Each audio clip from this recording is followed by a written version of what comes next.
Hello दोस्तों, स्वागत है आपका हमारे इस YouTube channel short hand by Ali में। आज की डिक्टेशन की स्पीड रहेगी 80 शब्द प्रति मिनट और डिक्टेशन शुरू होगी 5 सेकंड बाद। Ready, start.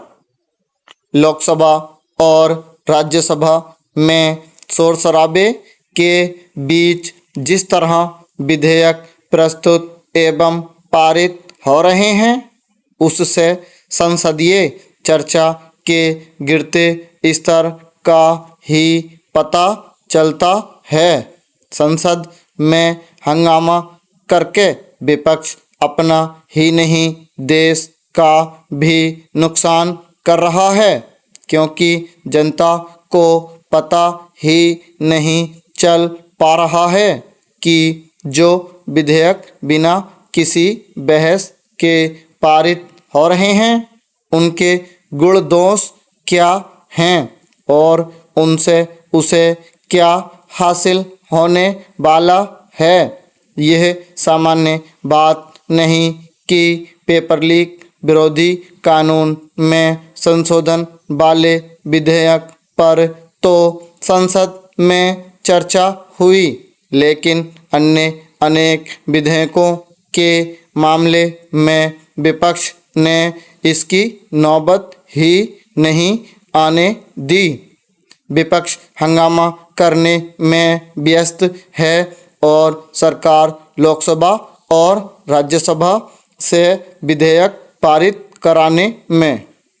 संसद में विचार विमर्श के स्थान पर हंगामा करके विपक्ष एक तरह से सत्ता पक्ष का काम ही आसान कर रहा है।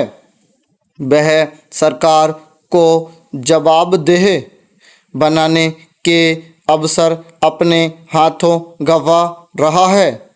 आखिर किसी भी सरकार के लिए इससे सुविधाजनक और क्या होगा कि उससे जनहित के मुद्दों और महत्वपूर्ण विधेयकों के प्राविधानों पर कुछ पूछा ही न जाए, जब विपक्ष के लिए यह चिंता का विषय बनना चाहिए कि सरकार अपना विधायी काम आसानी से पूरा कर ले रही है, तब वह हंगामा करके खुश है।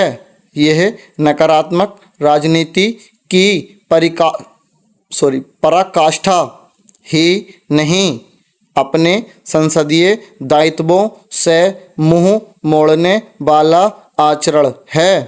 ऐसा लगता है कि विपक्षी दल इस नतीजे पर पहुंच गए हैं कि अब किसी मुद्दे पर कोई सार्थक बहस करने से बेहतर है हंगामा करना।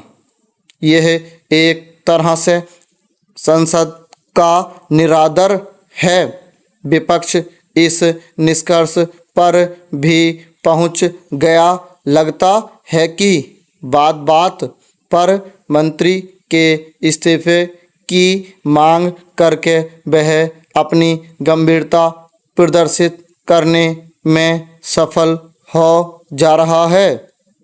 सच यह है कि यह गैर जिम्मेदाराना रवैया है, क्योंकि संसद का दायित्व राष्ट्रीय महत्व के विषयों पर चर्चा करना और देश को दिशा देना है। संसद है ही इसीलिए कि वह जनहित के विषयों पर चर्चा करे, और यदि सरकार किसी मुद्दे पर बहस से बचती दिखे तो उसे इसके लिए विवश करे।